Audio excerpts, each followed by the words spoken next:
mmekwisha yatoa. Tumshukuru sana pia kamanda wa jeshi la polisi Sakap Mlilo kwa maelezo pia ambayo naye amekwisha yatoa kuhusiana na mwelekeo wa hotuba fupi zilizotolewa na wahariri wetu. Ndugu zangu wahariri na vyombo vya habari kwa ujumla, kwa bahati nzuri au mbaya sijawahi kukutana na jopo hili la wahariri, na wakati nimepata mwaliko nilikuwa najiuliza mara mbili, sasa huko tena kuna nini? Unajua, ukigundua mwandishi wa habari yuko vizuri, anapokuita mahali popote ili mkutane mzungumze, huwa sio jambo la ndio la kwenda tu, kwa sababu unajua ana material, ana smart brain. Kwa hiyo ukiona kuna uoga unatokea kwa kiongozi kukutana na mwandishi wa habari, basi ujue hiyo ni tafsiri ya haraka kwamba mwandishi wa habari huyo ana smart brain. Kwa hicho ndicho pia kichonikuta mimi na wenzangu kabla hatujaja hapa. Lakini pia leo mada ambayo nimeiona ni utekelezaji wa maagizo ya Mheshimiwa Rais, Waziri Mkuu pamoja na waziri wetu wa nchi ofisi ya Waziri Mkuu, tawala za mikoa na serikali za mitaa. Mtakumbuka kwamba sisi viongozi wa ngazi za mikoa na za wilaya, kwa sasa ofisi yetu imehamishwa kutoka ofisi ya Rais kwenda kuwa ni ofisi ya Waziri Mkuu. Maana yake ni kwamba Waziri Mkuu kwa sasa ndiye anayesimamia moja kwa moja masuala yote yanayohusu tawala za mikoa na serikali za mitaa. Na nieleze kwa ufupi sana, kama ambavyo Mheshimiwa Rais mwenyewe ameeleza kwamba tarehe 29 ya mwezi uliopita taifa letu lilikuwa kwenye uchaguzi, kwa maana mwezi wa 10. Na uchaguzi huu sisi kwetu Dar es Salaam tunayo picha pana tunayoweza tukaendelea kushare na wenzetu. Yapo maelezo mengi kuhusu uchaguzi wenyewe, kwamba je, uchaguzi ulikuwa huru na haki? Tunaposema uchaguzi ulikuwa huru na haki, what are the indicators? Je, uchaguzi huu ulikuwa ni kiashiria cha demokrasia? Na kama ilikuwa ni kiashiria cha demokrasia, nini ilikuwa ni indicators zake? Lakini mwisho wa siku, kama ambavyo na ninyi wenzangu mmeshuhudia, mpaka tarehe 28 mkoa wetu ulikuwa shwari kabisa. Lakini kwa Dar es Salaam mpaka saa 5 za asubuhi mkoa wetu pia ulikuwa shwari kabisa. Nimekuja pia na ndugu yangu Albert Msando ambaye ni mkuu wa wilaya ya Ubungo, lakini pia tupo na ndugu yangu Mpogolo ambaye ni mkuu wa wilaya ya Ilala hapa tulipo, na tuko pia na mkuu wa wilaya ya Kigamboni ambayo inapakana tu hapa, ndugu yangu Mikaya. Wakuu wa wilaya wengine pia tutaungana nao, walikuwa pia kwenye majukumu kadhaa. Ukimuuliza mkuu wa wilaya ya Kigamboni kama alikuwa anasikia mabomu, basi alikuwa anasikia akiwa kwa mbali sana. Mkuu wa wilaya ni shahidi, wala tuzungumzi kwa hisia za kwetu binafsi. Kwa mantiki hiyo, ukienda pale Kigamboni ukasema uchaguzi haukufanyika kwa pale Kigamboni, manake wale ndio mashahidi wa kuulizwa kuhusu uchaguzi kufanyika ama kutokufanyika. Hiyo ni sampuli moja tu katika mkoa niliyoirejelea. Lakini vipi kuhusu taifa kwa ujumla wake? Taifa ambalo ni nchi pana, je, kote huko kwa siku hiyo ya tarehe 29 kulikuwa ni sawasawa na kilichotokea katika barabara hii ya kutoka pale Kimara kuja mpaka hapa au mpaka pale walipoishia? The answer is no. Kwa sababu na sisi wazazi wetu hawako hapa Dar es Salaam, wanapatikana huko mikoani. Wao wanasema tunawaombea huko Dar es Salaam, tunawaombea huko Dar es Salaam. Kiswahili cha kuombea huko Dar es Salaam manake nini? Ni kwamba huku haijatukuta. Sasa tunapozungumza kitu, huwa lazima sana tuepuke ujumuishi mno katika usemeaji. Nikisema ujumuishi mno kwa Kiingereza ni fallacy of hasty generalization, kwamba unachukua sampuli ndogo unaicompare na unit kubwa, halafu una draw conclusion kutoka kwenye hiyo premises ambayo ni ndogo, halafu unahitimisha kwamba hivyo ndivyo ilivyo. Hatujakataa kwamba katika mkoa wetu tulipata dharura hiyo, tulipata dhoruba hiyo, lakini hata unapofanya research unasema nilikutana na matatizo kadhaa, na mimi kama mwalimu wa research na kusubiri mwishoni kuangalia ni kwa kiwango gani changamoto ulizokutana nazo ziliathiri research yako, ili sasa kama ziliathiri research yako tuseme kumbe majawabu unayotupatia si majawabu ya uandani, si majawabu ya field, na kwa mantikio research yako haiwezi kuwa na matokeo sahihi. Kwa hiyo sisi mkoa wa Dar es Salaam tunaungana pia na Mheshimiwa Rais kukubali yaliyotokea, lakini na kuendelea kutoa pole kubwa sana kwa Watanzania wenzetu. Kama mtakumbuka juzi pia katika hotuba yake, moja ya mambo ambayo ameendelea kuyarudia ni kuendelea kutoa pole. Tafsiri sahihi ya neno pole maana yake moja ni kukubali kilichotokea, lakini mbili ni kutoa neno la faraja kwa mtu yoyote yule aliyepata kadhia. Na kadhia hizi zipo kwa waliopoteza maisha, kwa waliojeruhiwa, kwa waliopoteza mali, kwa waliopoteza utulivu, kwa waliopoteza uchumi. Wote wanaingia kwenye jopo hilo kubwa kwa pamoja. Tukiwaita wana uchumi watuambie tulikula hasara kwa namna gani kwa muda wa siku 2 au siku 3, watakuwa na maelezo yao. Tukimuita mtu mmoja mmoja aje kueleza ulikuwa kwenye duka lako umeweka nyama ya namna gani ili uweze kuuza baadaye, ataeleza mambo yake. Tukimuita mtu mwingine pia aweze kueleza mambo yake, ataeleza pia mambo yake vizuri. Kwa sisi katika mkoa wetu wa Dar es Salaam, majimbo mengi uchaguzi unaendelea kufanyika. Nilikuwa naangalia kwa mfano kwenye picha kule Segerea kwa ndugu yangu Mpogolo, wale vijana walipoingia kwenye ile bar The Voice, kwa wanachukua mabia, wanachukua mavinywaji, ilikuwa almost karibu saa 12 kasoro hapo jioni kabisa. Kwa hiyo ndugu zangu, ninachoweza kusema kama ambavyo Mlilo amezungumza kwamba taifa linapoingia katika fujo, gharama zake huwa ni kubwa. Zinamgusa ali-initiator na zinamgusa ambaye hausiki kabisa na jambo hilo. Lakini jambo la pili, tunakubali kwamba katika jambo hili madhara yamewakuta waliofanya na wasiofanya.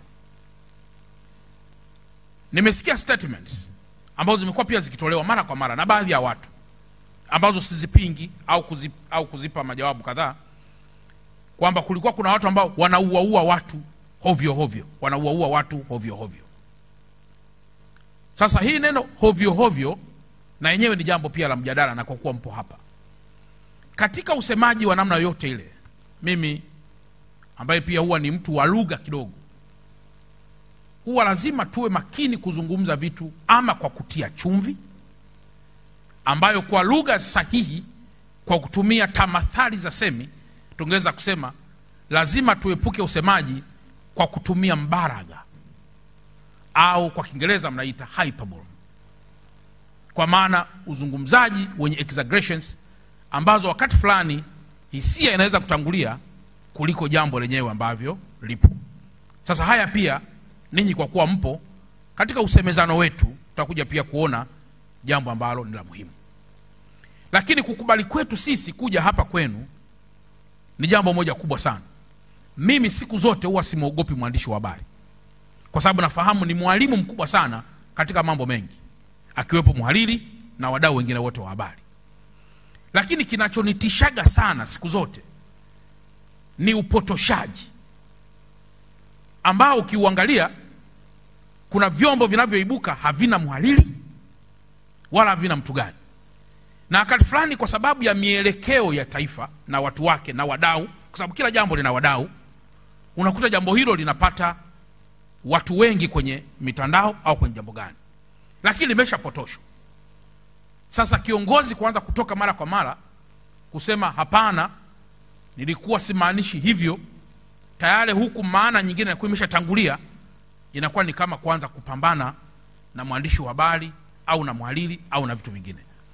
Kwa hiyo wote tukiwa tuna ule weredi wa kutosha bila kuoneana haya, mimi naamini kabisa kwamba chombo cha habari ni muhimili mkubwa sana wa dola, na ambao ukiwa kati ya serikali na wananchi, tunaweza tukapata manufaa makubwa sana pengine kuliko jambo lolote. Kwa ndugu zangu, yapo maelekezo ambayo Mheshimiwa Rais ameyatoa kupitia hotuba zake mbalimbali. Hapa ninayo hotuba aliyoitoa bungeni, ambayo ilikuwa ni hotuba ya Mheshimiwa Rais wa Jamhuri ya Muungano wa Tanzania Dr. Samia Suluhu Hassan wakati wa kufungua bunge la 13 la Jamhuri ya Muungano wa Tanzania Dodoma tarehe 14 Novemba 2025. Mambo ambayo ameyazungumza katika hotuba yake ni mengi, lakini jambo la kwanza kubwa sana sisi kwetu, pamoja na mambo mengine mengi, ilikuwa ni kuhakikisha miji yetu inarudi katika hali iliyokuwepo awali. Na mimi katika mkoa wangu wa Dar es Salaam pamoja na wenzangu tulipata pia ugeni wa Mheshimiwa Waziri Mkuu, ambaye na yeye alikuwa anakuja kufuatilia kuhusiana na maelekezo ya Mheshimiwa Rais. Na moja ya mambo ambayo sisi kwetu pia tulipata madhara ni miundombinu kuharibiwa, ikiwemo miundombinu ya dati, miundombinu ya udarati. Nikisema miundombinu ya udarati au nisema miundombinu ya mofati, udat au uda au dati yeye anamiliki hiyo miundombinu hiyo.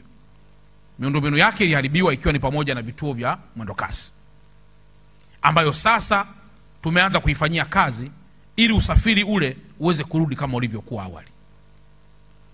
Lakini ndani ya ile miundombinu wapo watu wanaotoa huduma, ambapo barabara ya kwenda Kimara kuna mtoa huduma mmoja ambaye bado hajaingiza mabasi yake, ambaye anaitwa Transda.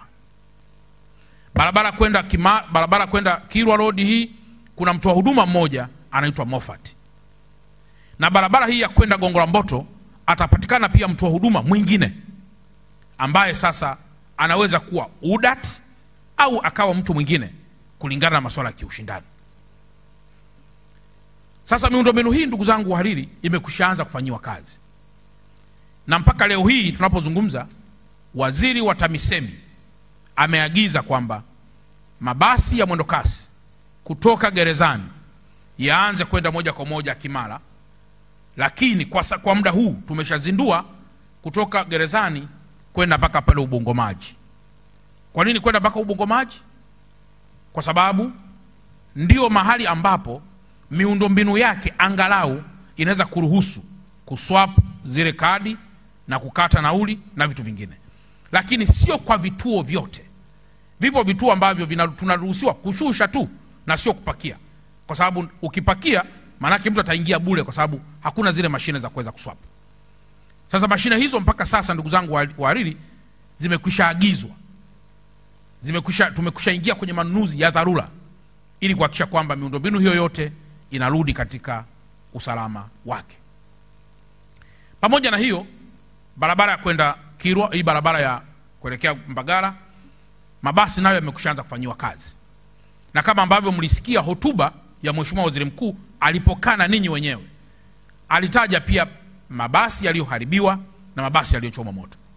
Lakini pamoja na mabasi yaliyoharibiwa na mabasi yaliyochomwa moto, kauli yangu tunaishia kule mwishoni kwamba bado haijaathiri kurudisha huduma hiyo kwa wananchi. Kwa sababu mabasi yaliyochomwa moto ama mabasi yaliyoharibiwa hayajaathiri, kwa maana kwamba idadi yake haikuwa kubwa kiasi kwamba tunaweza tukasimamisha huduma hiyo kwa sababu ya uharibifu wa mabasi. Huduma ilisimama kwa sababu ya uharibifu wa vituo vya kupakilia abiria na kushushia abiria, ambavyo ndivyo tunapata nauli na vitu vingine vya namna hiyo. Lakini jambo jingine katika maelekezo ya Mheshimiwa Rais katika hotuba zake nyingi, ikiwemo hotuba ya juzi alipokuwa anaongea na wazee, moja jambo ambalo alisisitiza ni kuhusu taifa kuwa taifa huru, a sovereign state. Ndugu zangu, nafikiri tunafahamu kwa dhati kabisa kwamba baada ya mataifa yetu kuwa huru, uhuru una mambo mengi, na uhuru sio mchakato wa siku moja. Mnaweza mkatangaziwa kuwa huru leo, lakini bado mkaendelea kuconsulti, kupewa baadhi ya vitu na mambo mengine namna hiyo, mpaka pale ambapo unaona kabisa sasa taifa hili liko huru.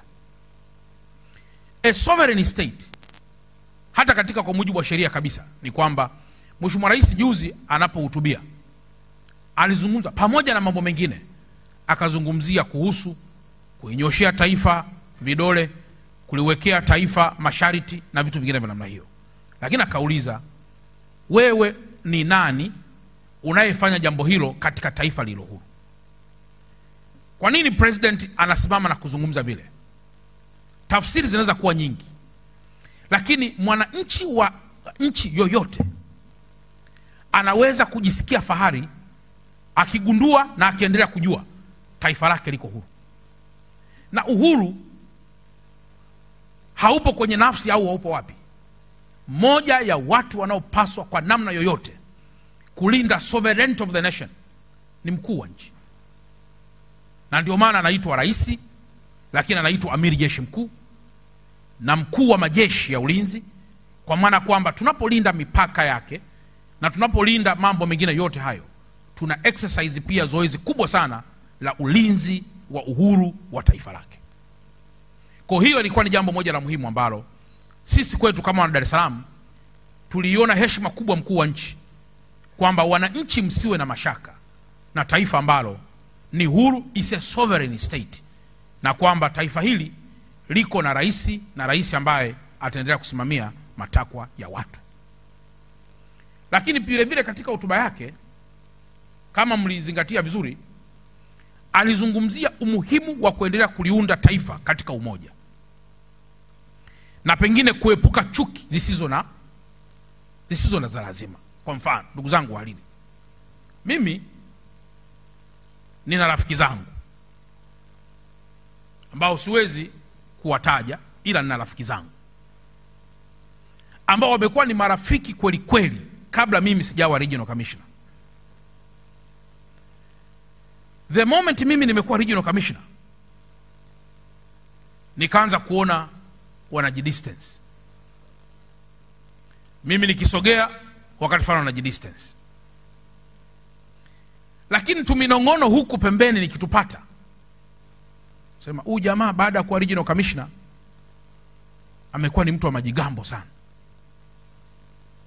Huyu jamaa baada ya kuwa regional commissioner amesahau kabisa alikotoka.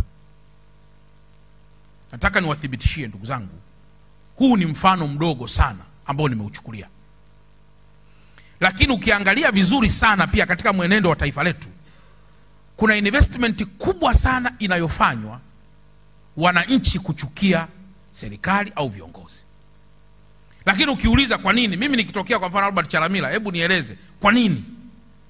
Unajua nyinyi viongozi mmesahau mlikotoka. Sasa tumesahau vipi? Kwa mfano mimi kama Albert Chalamila huwa nina sifa yangu moja inaitwa vulnerability based trust. Huwa nawaambiaga wenzangu kwamba as a leader lazima uwe vulnerable, ambayo sifa ya vulnerability based trust always is equal to honest feedback. Inakupelekea kuwa na feedback sahihi kuhusu jambo lolote unalowauliza watu. Kwa mfano as a kiongozi ukisema, vipi leo nimeongeaje? Wapo watasema, bosi hamna shida kabisa. Lakini yupo mtu atakayesema, bosi leo kile Kiingereza hakikuwa sawa sawa. Leo mpangilio ule haukuwa sawa sawa. Leo data ulizozitoa hazikuwa zenyewe. Huyu mtu anayemwambia kiongozi mwenzie au kiongozi wake, reaction ya kiongozi ikiwa ni kumchukia huyu aliyempa ukweli na honest feedback hiyo, huyu kiongozi hana sifa ya ile vulnerability based trust. Na kwa mantiki hiyo, sisi kama viongozi lazima tuwe na hiyo sifa, ili tusikilize watu mnasema nini, Sasa inafika kipindi ujenzi wa hoja hizo. Juzi nilikuwa Iringa zamani, Walili, nilikuwa Iringa pale. Mtu mmoja akasema, nimekuja kuomba kazi. Kaniletea na CV. Akaniambia, kwenye vile vituo vyako vya mafuta hauna nafasi. Nikasema, vipi? Akasema, kile pale kiko njia panda Tosa Maganga, kile pale kiko si njia panda wapi. Sasa nikaanza kurejesha, mimi sijawahi hata kujenga kituo cha mafuta. Lakini huyu bwana amekuja akiwa very sure kwamba mimi na kituo cha mafuta. Na inawezekana pengine kwa mtu aliyemchukia Chalamila angeweza kwenda pengine kuchoma kituo cha mafuta kile kwa yule mtu ambaye amekopa pesa benki na analisha familia yake kwa chuki kwamba hiki kituo cha mafuta ni cha Chalamila. Lakini ukweli wa Mungu kabisa, kituo hicho wala kijawahi kuwa cha kwangu, wala hata sifahamu kimejengwa saa ngapi. Lakini kwa sababu nia yake ilikuwa ni ya ajira, nikamwambia, bwana, hebu samahani, ngoja nizungumze na ndugu zangu wenye vituo vya mafuta pale Iringa. Nikawataja, alafu nikasema CV hiyo nitawapatia. Lakini baada ya muda amekuja kunipa taarifa kwamba walimpokea na ameajiriwa. Na aliponipigia simu nikasema, kweli anafaa, mpeni tu gari hiyo, anaweza kuwa msaada. Lakini kama atafanya uharibifu, basi tutasimama pale kwa pamoja. Sasa ninachotaka kusema ni nini? Maneno na maelezo kama haya yakidakwa na mhariri au chombo cha habari kwamba Chalamila huyu ana ukwasi huu, mwananchi wa pale chini ana trust sana jambo linalotoka kwa mwandishi wa habari au lilotoka kwa mhariri kuliko jambo lolote. Sasa ikifika kwenye kadhia, ndio yale ambayo alikuwa anauliza dada yangu Joyce au ndugu yangu Kibanda kwamba, je, umeandika kwa kuwa uliniuliza mimi nikasema ni yangu, au umeandika kwa sababu ulisikia watu wakisema kwamba mimi na kituo cha mafuta, au umeandika kwa sababu ulisikia jambo hilo? Sasa the same kwa mkuu wa nchi, the same kwa mawaziri, the same kwa nani? In connection na hili, kama wenzangu wamezungumza, ndugu zangu Walili na wa vyombo vya habari, mimi ni waombe sana, mahali popote linapozungumzwa jambo lolote lenye interest ya kuweza kuliandika ama kulitolea ufanuzi, mtu yoyote anayehusika, ni vizuri mkabalance story ili Watanzania wapate hadithi za pande mbili, hadithi za anayesema na hadithi za unayesemwa. Halafu kama mtaona kuna jambo lolote, hapo ndipo tunaingiza kitu kinachoitwa uchanganuzi wa kina kuhusu ulichokisikia, deep analysis of what you have heard. Ukishafanya namna hiyo, maana yake wewe unakuwa unafanya analysis ya results, analysis ya ulichokisikia, halafu ndio unakitoa ukiwa katikati ya ulichokisikia na katikati ya msemwa na katikati ya yule ambaye amezungumza. Kwa hiyo hoja Mheshimiwa Rais imekuwa tusije tukapaisha chuki katika taifa, halafu mwisho wa siku tukajikuta sisi wenyewe tena inakuja kutudhuru. Mfano, juzi tumeona vituo vya mafuta vya Leki vinachomwa moto, kwamba vituo hivi ni vya Jakaya Mrisho Kikwete. Tumeona mabasi ya Esther yanachoma moto, wanasema mabasi haya ni ya Mwigulu Lameck Nchemba. Sawa, basi hawa waliochukiwa mmekushafanya namna hiyo. Sasa na huyu dada ambaye duka lake liko pale Sinza, duka lake liko pale Kimara, mmelibomoa lile duka, mmechukua simu zake, mmechukua sio vitu gani vyote, ambaye ni mtu wa chini kabisa katika nchi yetu na katika uchumi wake. Huyu naye kosa lake ni nini? Hapa kumekuwa kuna contradiction, what we can easily call this statement, kwamba tuite maandamano au tuite vikundi vya kihalifu. Ukisoma hapa nina waraka pia hapa wa teki tu hapa, ambao pia Mheshimiwa Rais aliutaja. Ukisoma humu wanaita waandamanaji. Hii ni tafsiri. Tuseme tusite tafsiri. Tafsiri kwa Kiingereza ni translation.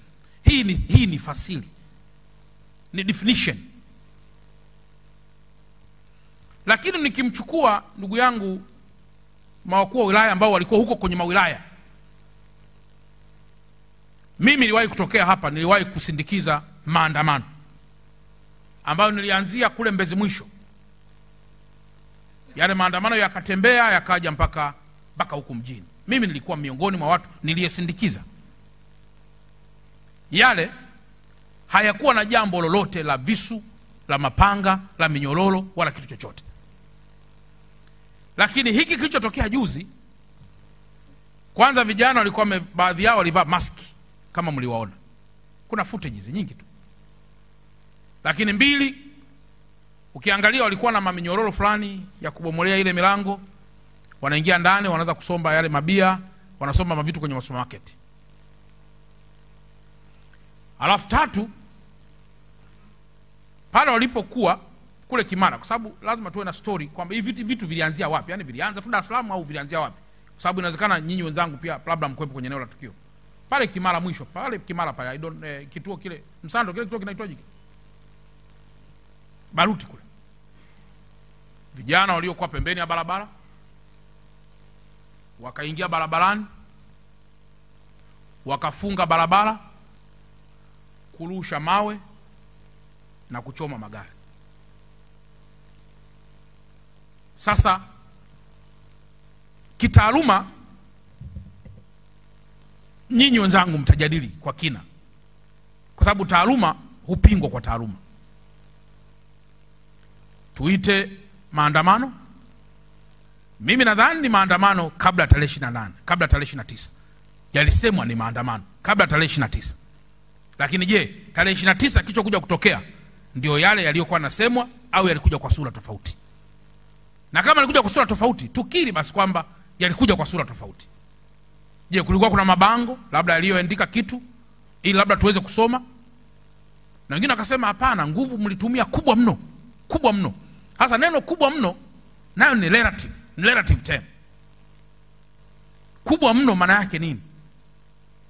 Kwamba wakati kituo kinachomwa cha kwanza, kituo cha pili kinachomwa, sisi kwenye majeshi huwa tuna vitu mbalimbali. Kuna branco, kuna rubber bullet, kuna bullets zenyewe, kuna vitu vingine vya namna hiyo. Kila kimoja matumizi yake is according to context, according to situation and according to the enemy. Kila kimoja. Sasa ukikaa unasikia twende tukachome matenki, twende tukafanye hivi, yani unasikia ukikaa. Sababu wenzangu wote hao walikuwepo wote hao. Sasa mwisho wa siku, nani anayependa mwenzake adhurike na apoteze maisha? Sababu if that is the case, mbona ilikuwa rahisi sana saa 5 tu ile mambo alivyoanza? Mbona ilikuwa rahisi kabisa pale? Wamekuja mpaka pale Shekelango. Mbona ilikuwa rahisi sana pale kufanya kama ni hayo mauaji ambayo yanazungumzwa? Mbona ilikuwa ni rahisi kabisa pale? Lakini sidhani kama jambo hilo lilitokea pale. Sasa with the time unaanza kujua nafanyaje. Utaanza kukimbia, una bastola mfukoni. Mwisho unakimbia unakuja kushtuka kumbe nina bastola mfukoni. Unakwenda unasema labda nipige juu. Unakimbia. Jamaa amekaza mwendo. Sasa nifanyaje? Unaanza kugeuka. Kwa hiyo mimi nikiri kwamba hakuna kiongozi yoyote, kwanza hata mimi mwenyewe niwe mkweli as a regional commissioner, unapata stress ile ya moja kwa moja kwamba kwa nini watu wangu hata kama ni 2 au 3 wapungue katika mkoa wangu. Unapata ile stress. Sasa mwisho wa siku ni mjadala, nyinyi kwa kuwa mpo. Nani alianza kuchoma kituo cha mafuta? Nani alianza kufunga barabara? Ni polisi au ni tunayemuita maandamanaji? Yaani hii nalo ni muhimu kulijadili. Ni nani alianza kufanya vitu hivyo?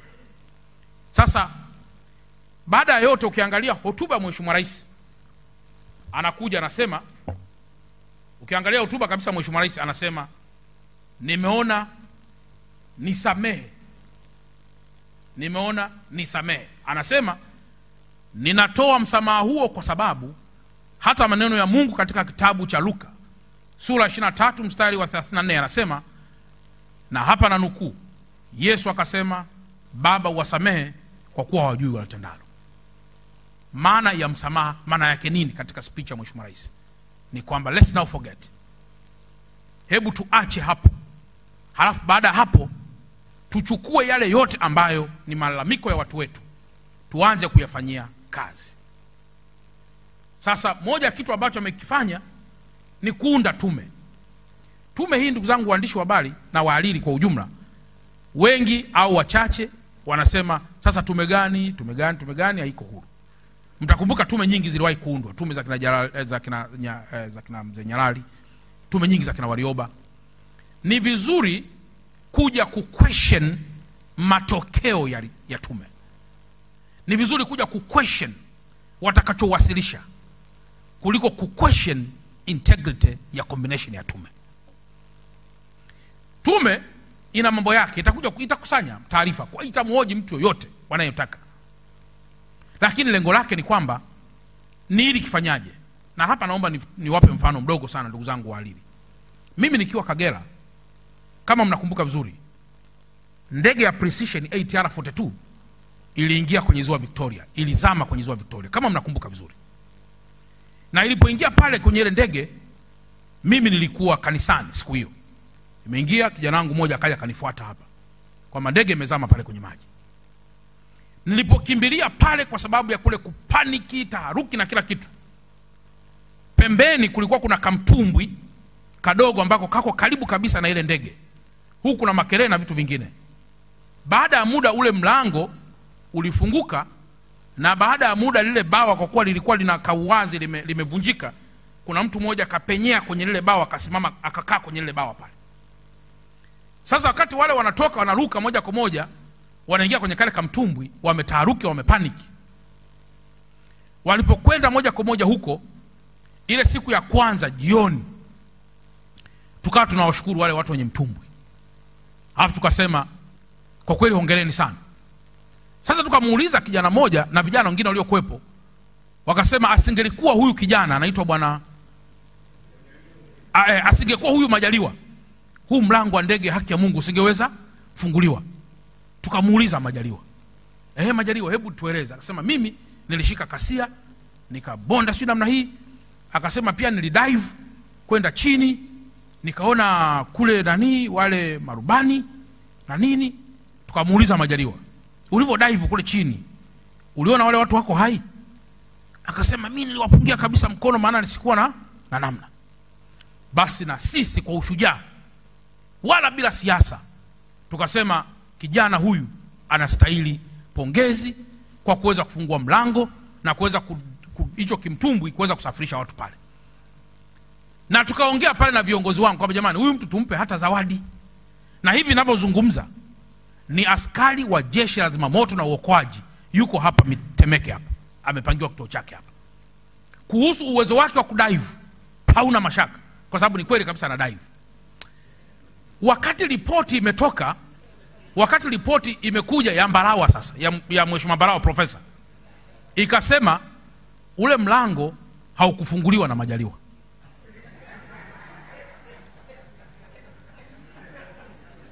Akaniambia, Chalamila, unacha kusema hapo? Nikasema ningeshangaa kwamba yale matokeo ya kwanza tukio tumetaharuki wote yanafanana moja kwa moja na ripoti iliyokuja baada ya utulivu.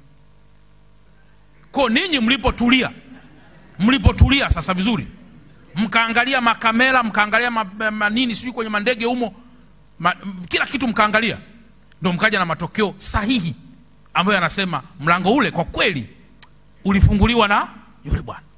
Lakini kajiuliza, kwani ule mtumbwi nao ulikuwa kwenye ndege? Tukasema hapana, haukuwa kwenye ndege. Basi huyu bwana afaidike kwamba hata kusogeza tu kama mtumbwi kalikobeba wale watu, basi ilikuwa ni faida. Wacha tuache hivyo hivyo. Hoja yangu ya msingi ni nini? Hoja yangu ya msingi ni nini? Ni kwamba wote tukiwa tumetaharuki, mwandishi wa habari hayupo, mabomu yameanza kupigwa, mara tunaambiwa kwamba kuna watu wamefariki, si jambo jepesi mkawa na ukweli mmoja kuhusu tukio hilo. Mheshimiwa Rais kuunda tume katika hali ya utulivu, maana yake ni kwamba tume itapata muda mzuri wa utulivu wa kuhoji watu wakiwa wametulia vizuri na vichwa, kuweza kuangalia kwamba je, eti hivi huu ni ugomvi wa kisiasa kama tunavyoaminishwa, au kuna jambo la ziada katika siasa? Kwa sababu kama ni ugomvi wa kisiasa, wa kwamba mimi nitakuwa mtawala bora wa kuja kuokoa maisha ya watu? Kwa nini sasa huyu anayeitwa mwandamanaji anabomoa tena maduka ya watu wa chini wanaotafuta rehema ya utawala bora? Nasema basi hebu tuache kusema kwanza. Tuende sasa kwenye kamati, tuende kwenye tume ambayo kwa utulivu kila mmoja akihojiwa. Hata wewe Chalamila ukihojiwa vizuri kwa utulivu.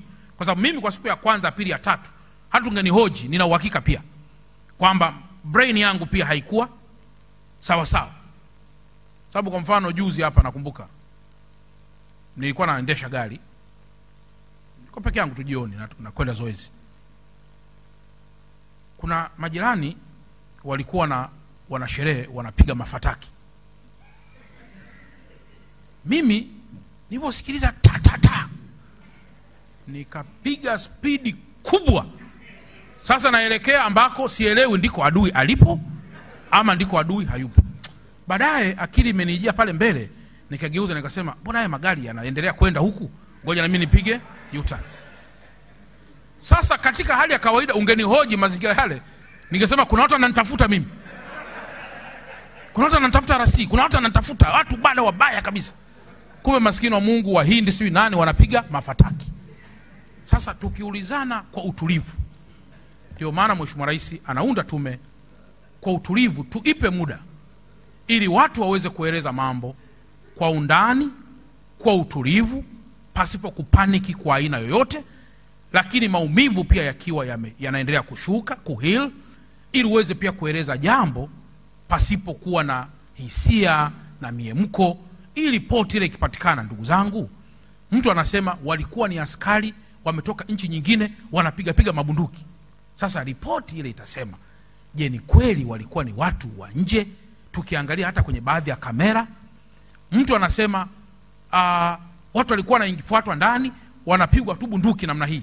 Je, ni kweli kwamba watu walikuwa wanafuatwa ndani wanapigwa bunduki, au wote kwa pamoja tulipaniki tukakuza tukio, halafu wote pia tukaanza kuwa na hofu na taifa letu wenyewe? Sasa wote tukiwa na hofu na taifa letu, tutakimbilia wapi? Nimeutaja waraka wa teki na mambo yote ambayo yameandikwa humu. Yameandikwa mengi sana mambo, na Mheshimiwa Rais pia aliurejelea waraka huu. Yapo mambo ambayo, kwa mfano ya katiba mpya, Mheshimiwa Rais ameeleza hapa ndani ya siku 100, na sisi tumeshapata maelekezo ndani ya siku 100 tume Wizara ya Katiba pamoja na taifa kwa ujumla wataanza mchakato. Lakini Mheshimiwa Rais akasema hatuwezi kuanza na mchakato wa katiba, lazima tuanze na mchakato wa maridhiano, ili tunapokwenda kwenye katiba tujue tunaamua nini tulichoridhiana, ambacho kwanza tunadhani kinaweza kuingia kikawa sehemu ya katiba zetu. Kwa mimi kama mkuu wa mkoa nilikuwa nafuatilia, kwa mfano nilifuatilia siasa South Africa, nikaangalia chama cha tawala na vyama vingine vya upinzani vya kina Malema, vya kina Musi. Nikaangalia, je, baada ya uchaguzi na baada ya kushindwa nini kilitokea. Nikaenda Zambia, nikaangalia chama cha UPND sijui cha ndugu yangu Hichilema. Nikaangalia wakati wa kwanza akiwa ameshindwa nini kilitokea. Nikaenda Nigeria, nikaangalia uchaguzi wa kwanza ule wa ndugu yangu Atiku Bakari aliposhindwa nini kilitokea, kabla ndugu yangu Jonathan na ambaye naye alikuja tena kushindwa nini tena kilitokea. Nikaenda mpaka Ghana, nikaangalia chama cha upinzani cha ndugu yangu John Mahama pamoja na Nana Akufo, baada nao kushindwa nini kilitokea na chama chao. Nikaenda mpaka Botswana, chama tawala cha BDP na vyama vingine pia vya upinzani, chama cha Duma, baada mara kwanza kushindwa nini tena kilitokea. Nimekwenda sehemu nyingi kuangalia, je, modal ilikuwa ni the same na Tanzania? Nikaona kabisa ilikuwa sio sawa na Tanzania. Sasa nini kifanyike? Ndio hiyo kwamba lazima watu wawe na fresh mindset, ili wakae katika taifa lao waweze kuzungumza kitu ambacho kipo na kinaweza kikawa kina mustakabali mzuri kwa ajili ya taifa lao. Na mwisho, najua na ninyi pia mtakuwa na mambo mengi pia ya kuweza kutueleza sisi. Ukiangalia pia mama ambayo pia anazungumzwa, juzi nilikuwa pia namsikiliza nilikuwa namsikiza Dr. Kitime, Padre Kitime. Kwanza niweke interest, Padre Kitime mimi kwangu ni boss, ndiye aliyeniajiri chuo cha St. Augustine mimi nikiwa assistant lecturer, na pia ni kiongozi wetu wa kiroho. Mimi ni Mkristo Mkatoliki, na katika Ukristo wangu Katoliki huwa pia nina uwezo pia kuweza kuangalia mambo kiroho pia, kwa sababu pia nasali na huwa pia na confess. Kwa juzi katika statement pia nilikuwa nasikiliza, na ambayo hapa pia imetamkwa hapa katika ule waraka imetamkwa kwamba askari wa jeshi la polisi walikuwa wanakwenda kwenye hospitali ya dini ya Katoliki kuzuia watu wasipate matibabu. Sasa hili nalo ni moja ya mambo ambayo ninyi wahalili na watu wengine vile vile tunakaa pia kusemezana kwamba polisi hawa wanalinda huku amani, alafu muda huo wanatoka kwenda hospitali kwenda kusema msitibu hawa. Mimi nadhani tunaweza kuwa na hoja nzuri sana ya kuisaidia serikali, lakini kamwe tusipresent hoja kwa mihemuko. Tusipresent hoja kwa mihemuko. Unaweza kuwa na hoja nzuri sana, nzuri mno, nzuri sana, lakini hoja, yani tusipitilize sana tukahamisha hoja ya msingi ya kulihudumia na kuliponya taifa ikawa ni hoja ya harakati. Niliwahi kwenye kikao kimoja cha dini niliwahi kuzungumza siku moja kwamba mimi ninavyomuona kiongozi wangu wa dini, ninavyobendi namna hii kumsalimia kiongozi wangu wa dini, ninavyofanya hivi, sifanyi hivi kwa sababu namuona yule kiongozi wa dini on himself. Nafanya vile kwa sababu naiona taswira kwangu mimi Mkristo, naiona taswira ya Yesu Kristo kwake yeye. Na Muislamu anavyobendi namna hii kwa shehe au kwa kiongozi au kwa mufti, anaiona sura ya Mtume Muhammad kwake yeye. Sasa ile bending ya namna hii nao ibendi kwa Mheshimiwa Rais. Kwa Mheshimiwa Rais simuoni Yesu au simuoni Mungu mbele yake, na yaona mamlaka ya utii, na ndio maana nasema shikamoo Mheshimiwa Rais. You see the difference? Huku nakiona kitu hiki, huku nakiona kitu hiki. Sasa kinachoweza kutokea pia kwa kiongozi wa dini, yeye mwenyewe akijisoften akawa ni mwepesi, ile concept ya kumuona Kristo nani inaanza kutoweka.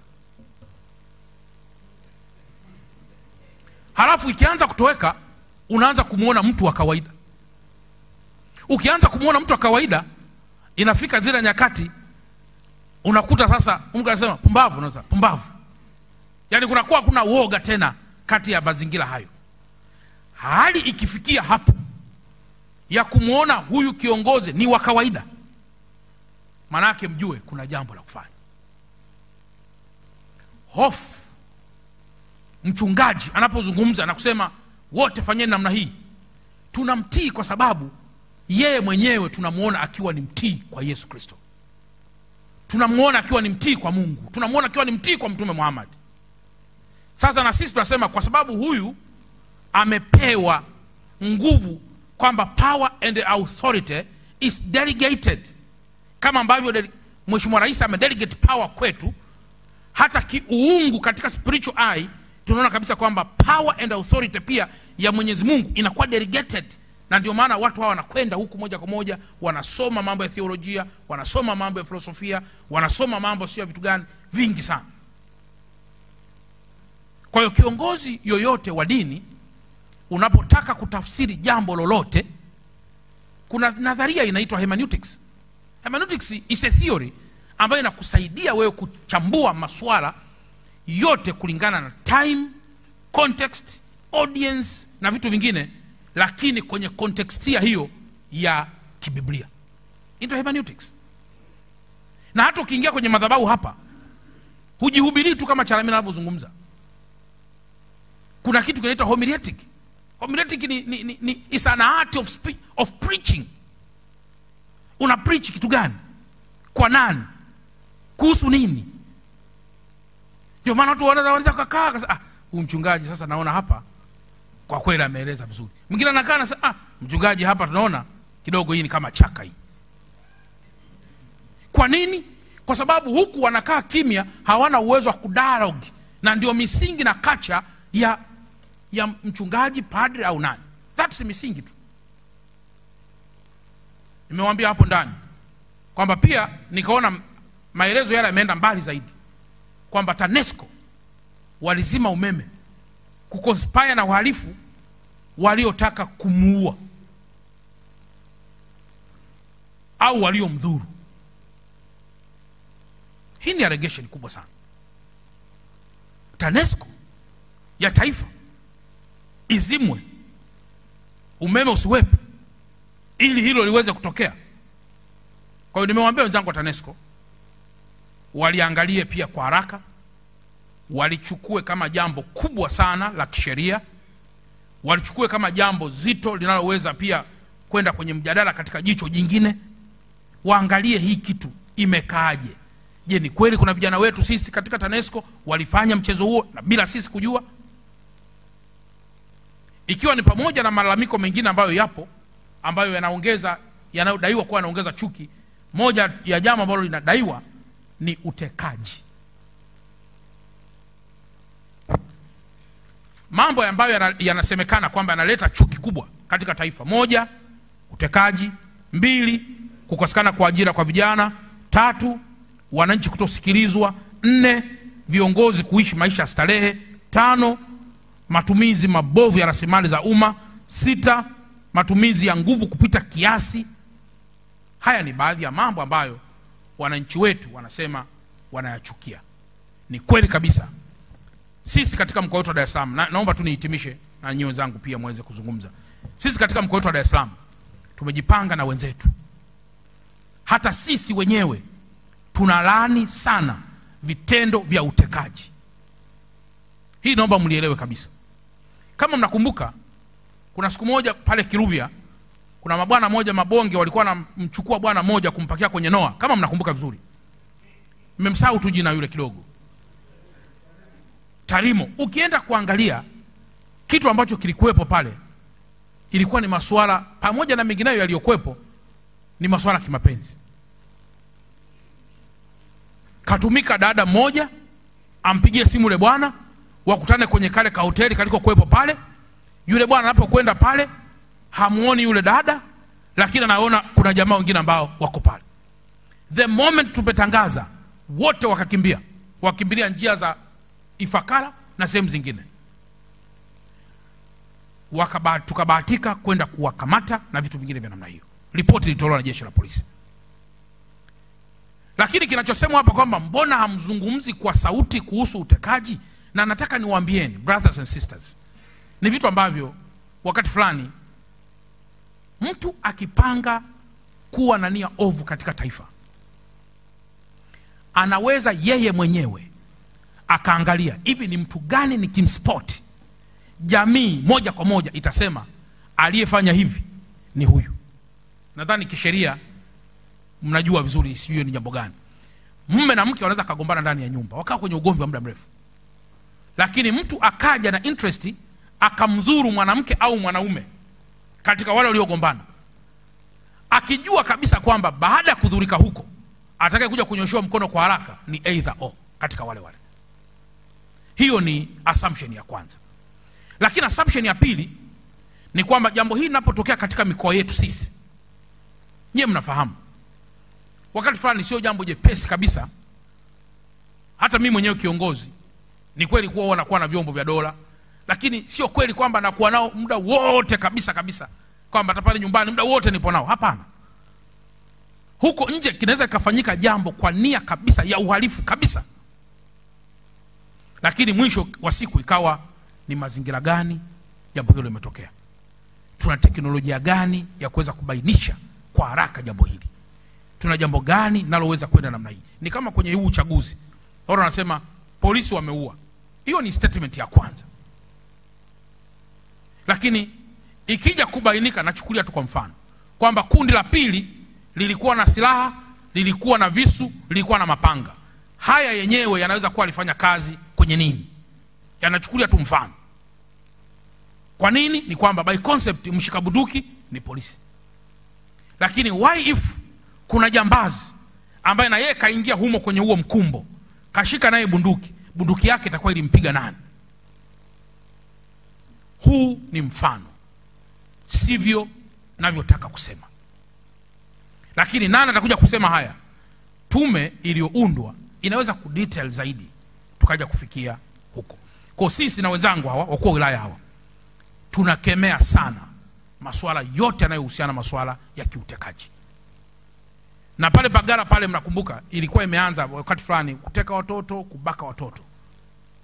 Tulifanya kazi kubwa sana pia kushikana vyombo vya dola. Lakini nyewe mnafahamu katika matukio haya yapo ambayo yanaweza kwa haraka sana uchunguzi wake ukakamilika kwa haraka kutokana na nature tukio lenyewe. Lakini yapo matukio ambayo uchunguzi wake pia unaweza kuchelewa kulingana na nature tukio lenyewe.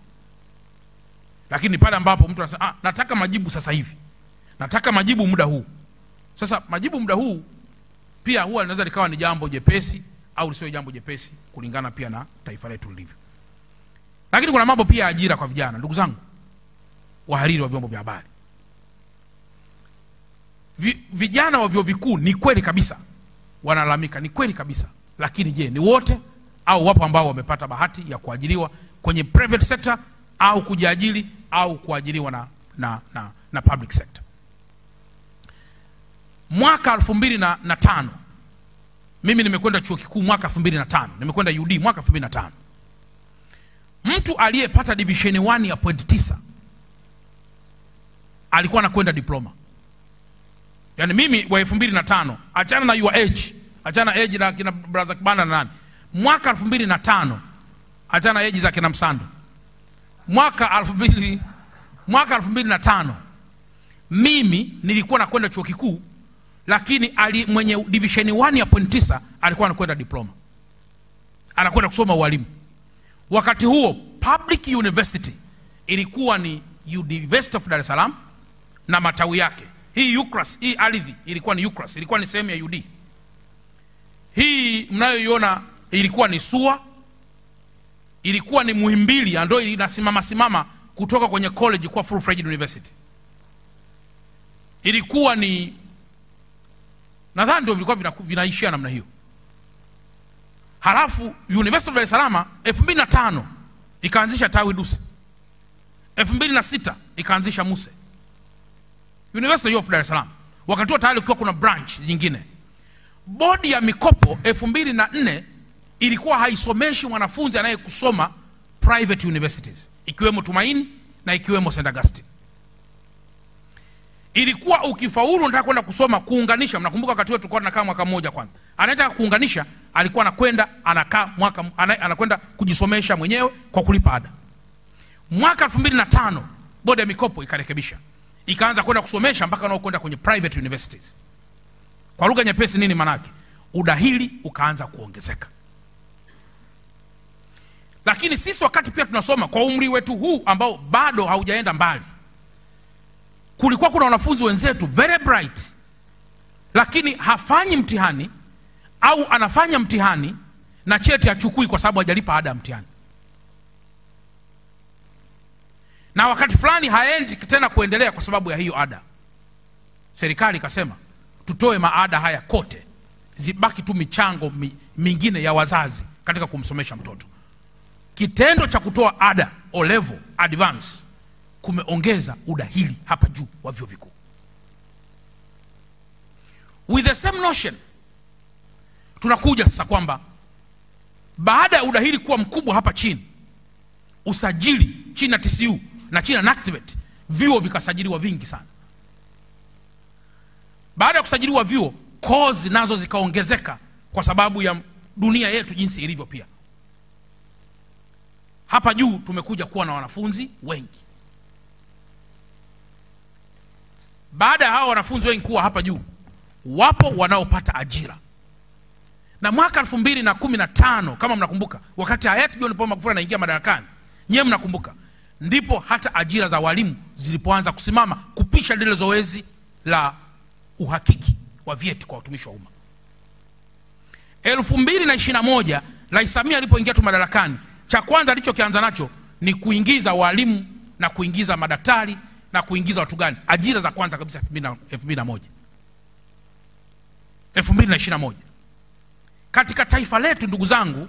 Ndugu yangu kaka yangu Kibanda amezungumza, atakumbuka miaka ya 90 kuja kabla ya 2000, wanafunzi waliokuwa wanasoma masomo ya sayansi wengi walikuwa hawaajiriwi. Kama mnakumbuka vizuri, hata walimu waliosoma sayansi miaka 98 99 sijui ngapi hapa walikuwa hawaajiriwi kabisa, yani ajira wala hazikuwepo. Ukienda University of Dar es Salaam na pamoja na vyuo vingine, kulitokea pia na usimamishwaji wa ajira kutoka miaka 90 ile, na ndio maana mnakuja kukuta maprofesa na walimu hawa wa kawaida kuna gap kubwa sana kwenye vile vyuo, kwa sababu ajira zile zilikuwa zimesimama wakati ule. Sasa hivi nyinyi ni wahariri, mko hapa, mimi Dar es Salaam, sijui kama mwahariri mliwahi kuniuliza na viwanda vingapi. Na kama hii haitoshi, mimi nitengeneze program maalum na ninyi wenzangu, tutembee wote kwa pamoja, tufanye utafiti wa pamoja, ni wanafunzi wangapi waliomaliza degree na waliomaliza diploma katika vyuo hivi vya serikali na vyuo vya serikali wameajiliwa kwenye private sector. Halafu baada hapo tuone ni wangapi wamekuja kuajiliwa kwenye government sector. Baada hapo tuchukue pia masharti ya ILO yaliopo kulingana na mapato yetu, ma GDP yetu, wage bill zetu na kila kitu, tuiweke pia mezani. Tuje mwishoni tuchukue mapato yetu tunayoyapata kila mwezi. Sasa jukumu tunalo katika taifa ni la kulalamikiana au kuja na the best proposals, namna ambavyo tunaweza tukarescue tatizo ambalo tunadhani liko mbele yetu. Tukienda kwenye chuo kikuu chote unakuta na mwadhiri naye analalamika labda, lakini the best option is to come up with idea nzuri ya kuweza kutapa haya madubasha yote. Kwa mfano, mimi mwaka 2015 wakati Rais Magufuli anaingia, kulikuwa kuna concept ile ya mafisadi, kama mnakumbuka vizuri. Watu wakakimbia sana katika taifa wengine. Walipokimbia, wananchi wakasema, wakawa wanashangilia. Lakini na uhakika kutoka kwenye moyo walioathirika walikuwa ni wote. Hata sisi huku chini hela ilianza kukosekana. You know why? You know why? Implication ya kiuchumi nasema hivi. Huyu mtu huyu hata kama ameiba hela pale, akitumia ile hela ndani ya nchi, akanua simenti ndani ya nchi, akanua bati ndani ya nchi, faida yake ni kubwa kuliko aliyepata ile hela kihalali lakini anaitumia nje ya nchi.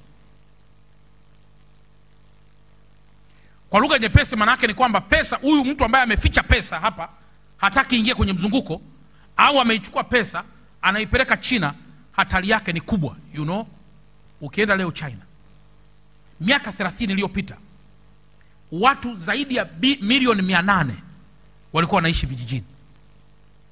Watu kama milioni 200 walikuwa ndio wanaishi mjini. Wakati ule kulikuwa kuna ujenzi, China ilikuwa inajengwa kila mahali, kuna ajira, kuna kila kitu, kuna kila kitu. Baada ya miaka 30 imekuwa the opposite. Watu 200,000 wako wapi? Watu kama 200,000 ndio wako wapi? Wako vijijini huko. Alafu watu karibu milioni ngapi hizo wako kule mjini. Imetani, imekuwa vice versa. Sasa kilichopo hakujengwi tena, yameshajengwa. Ndio mwisho wa siku mnakuta wanasema ondokeni hapa, nendeni kwenye nchi huko mkatafute fursa. Sasa na sisi hapa kilichopo katika jambo la ajira ambacho tunakishauri sasa ni kuzisuka sheria zitakazolinda maslahi ya mzawa, ambazo hizi sheria sasa ndizo zitakazokuja kutengeneza mabilionea ndani ya taifa letu. Kwa sababu unapotaka kumtengeneza tajiri, lazima pia kuwe na kitu kinaitwa sustainability. Anaweza katokea tajiri mzungu, tajiri mchina, tajiri nani? Mwisho wa siku akasema sasa narudi nyumbani. Mnyororo mzima pale utakuwa frustrated. Hasa hizi ndio jitihada pia za nchi kuelekea huko. Katika jambo la ajira, tuilaumu serikali peke yake au yupo mwingine wa kulaumiwa? Mimi pale nyumbani jana nimechukulia mfano na watoto pale karibu 7 wamemaliza vyuo. Mmoja anasema baba, mimi naomba ajira. Nikawaita wote nikasema hebu njooni hapa. Hebu nielezeni mimi mnanichukuliaje? Hebu nielezeni, kila mmoja jieleza. Mimi nakuona wewe ni baba yangu. Haya sawa. Wewe ni baba mdogo. Wewe nakuona kama rafiki wa marehemu baba yangu. Wewe sasa mimi nakuona wewe kama baba yetu mlezi na kiongozi wetu wa kiroho, kwa sababu anaanzisha hata ibada pale nyumbani na kila kitu. Wewe sasa wewe nakuona kama role model. Basi sawa. Nikamwambia nawapeni wiki moja. Baada hapo rudini tena ili mje mbadilishe mtazamo wa namna mnavyoniona. Lakini I expected waseme tunakuona wewe as a regional commissioner. Wakiniona mimi kama regional commissioner waione fursa. Ukiniona kama baba utalala na utaamka saa 12. Lakini ukiniona as a regional commissioner utaiona mamlaka, utaiona fursa. Kwa kitu nimepanga ni kwamba wote watahamia humo Kariakoo, watahamia humo wapi, wote naenda kuwawezesha kahela kidogo kidogo, kwamba nendeni wote, nendeni kuwinga. Mkielewa kuwinga, zawadi nitakokuwa nawapa, nitakuwa natekeleza kile ambacho kiko ndani ya moyo wenu. Je, katika mazingira hayo mtoto halaumiwi popote? Analaumiwa kwa sababu ana relax bila kuzitafuta fursa. Yuko tayari kuwa na simu ya shilingi milioni 2, nimechukulia tu mfano. Lakini yupo mtu mtaji wake ni wa shilingi 500,000. Lakini tu kwa sababu yeye ni graduate anaogopa kwenda kuuza mitumba. Lakini wakati huu tunaposubiri ajira, unafanya nini? Seko imekuwa ni ya kulalamika. Mzazi analalamika, mtoto analalamika, yote analalamika.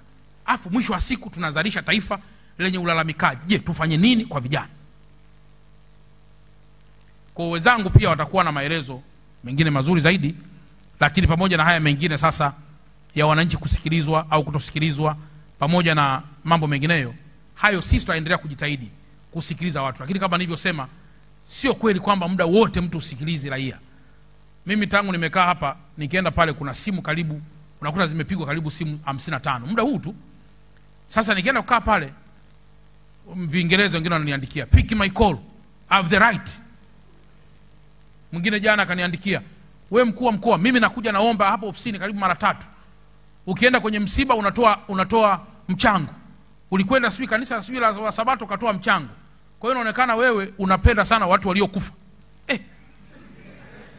Nikamjibu tu kwenye message hapo, nikamwambia mama, kwa umri wako jitahidi usiwe mchokozi. Anasema kwanza nani yangu mimi iko solved. Nilikuwa nafikisha tu ujumbe. Sasa mwisho ninachotaka kukihitimisha zaidi ni kwamba ninyi wenzangu mkijue hata sisi ni binadamu. Lakini kuna wakati fulani chuki inayoweza kutengenezwa. Kwa mfano ndugu yangu Mpogoro pale, yeye ni mkuu wa wilaya. Mtu anaanza kumlinganisha Mpogoro aliyekuwa msaidizi wa Kinana na Mpogoro DC. Kuna concept kwamba kiongozi wa umma ni furaha kubwa uwe maskini. Kuna hiyo concept uwe maskini. Mimi mtazamo wangu, uadilifu sio maskini. Yaani huo ndio mtazamo wangu mimi. Kuwa mwadilifu haimaanishi uwe na usanii, uwe na hypocrisy, uwe na unafiki wa vitu fulani fulani katika taifa. Kwamba mimi kama kiongozi hela nayopata nisijenge nyumba, hela nayopata nisinunue gari, hela nayopata nisifanye namna hii. Yaani jamii yetu sisi imemezeshwa kwa kitu kwamba a good leader is who he always walks, anatembea kwa miguu, ana kigali kile chenye kwa makumbusho pale. Furaha yake wasemage is a very good leader, you see, amefunua bonnet pale anajaza maji, wala hana shida. Jamani, kitu ambacho tunakizungumzia ni thuggery of public resources, ni matumizi mabovu ya public resources. Lakini nataka nikuwathibitishie, hata mimi kwangu naona kabisa, najiona kiongozi akiwa masikini anakosa msimamo wa kusimamia hata mambo yake. Na kiongozi akiwa masikini, mtu anaweza pia kumdharau hata kama anasimamia katiba. Tunahamasisha viongozi wafuate njia sahihi za kuweza pia kuwa na maisha bora, kwa kuwa wao ndio wasimamizi wa hizo sera. Uwezo kama unasimamia sera za maisha bora, halafu wewe unakuwa ni mfano wa maisha mabovu. Yaani kama vile leo waziri wa kilimo, let's say, jamani, kilimo ni kizuri sana. Kilimo ni kizuri sana. Is fine bwana mzee, kilimo ni kizuri. Lakini kitu ninachoweza kumuuliza ndugu yangu Mheshimiwa Chongolo, waziri wangu wa kilimo, nataka kumuuliza, hivi kwa miaka michache uliopewa dhamana hii, una shamba gani la kutuonesha na kututhibitishia kwamba kilimo ni bora sana? Nikienda kwa ndugu yangu Dr. Bashiru, mifugo, ufugaji, ndugu zangu, fugeni, no problem. Nakuja, una shamba gani la mifugo ndugu yangu waziri wa mifugo, ambalo mimi kama kijana nikija kwako kuangalia nasema yes, waziri amekuwa mfano hapa. Sasa hayo ndio mambo ambayo tuendelee kuyahamasisha ndugu zetu, kwamba dunia ya leo, na hasa kwenye ubeberu uliokomaa, hata ninyi waandishi wa habari na wahariri wa habari mlizozifanya miaka ile na leo, maisha yake yamechange. Leo, zamani wenzee watu walitembea kwa mguu hapa mpaka Tegeta pale. Kwanza kuna mamiti mengi, anatembea chini ya kivuli.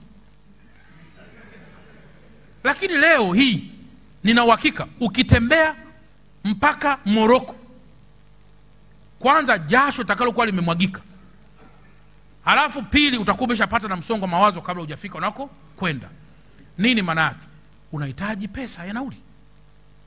Lakini ukija hapa, zamani ilikuwa unaweza kugonga tu mlango hapo kwa mtu, samahani naomba maji bwana, wanakupatia. Leo unaenda kuomba maji, na atakaye kupatia kwanza anasema sasa njoni, amekuja mtu asiyejulikana hapa anaomba maji.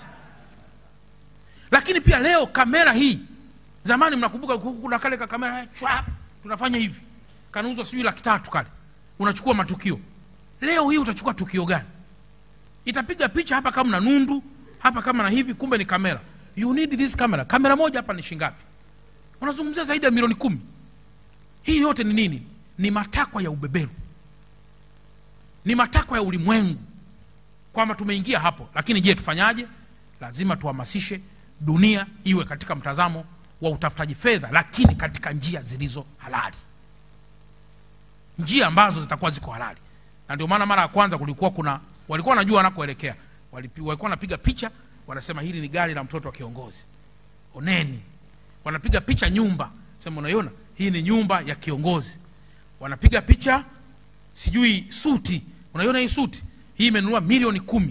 Huyu ana uwezo gani kununua suti ya milioni 10? Alafu mwishoni ndio zimekuja vurugu sasa, kwa maana kwamba tumefanikiwa create hatred, tumefanikiwa create chuki, ambapo mwisho wa siku tunasema is because ya kuthaga public resources. Lakini watu wengine hatuna mitazamo hiyo. Yaani tunajipenda kujifunza kwa watu waliofanikiwa, ila angalau na sisi tujifunze kama viongozi wa umma, tuone tunafanyaje kuondokana. Kila ni aibu kwa kiongozi wa umma kila siku, naomba mkuu nisaidie mdau. Kila siku anasema wadau. Mbona sijai kumuona mdau ni mtumishi wa umma? Kila siku mdau ni nani huyu? Ni mfanyabiashara sio nani? Alifikaje yeye kuwa huko? Lakini jambo jingine ni sheria ndani ya TRA, ambazo watu pia wanazilalamikia. Wanasemaje kuzilalamikia kwake? Wanasema ukianzisha biashara 100%, 30% inamilikiwa na TRA kwenye kila biashara utakayoanzisha. Sasa ndio maana Mheshimiwa Rais kuna kitu alikiunda, kama mnakumbuka, ambacho pia kinaendelea na mambo mengineyo.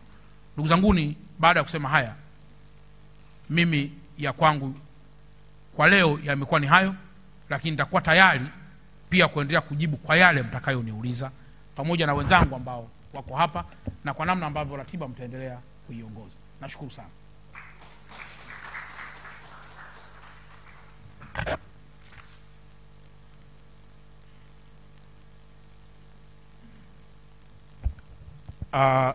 Mheshimiwa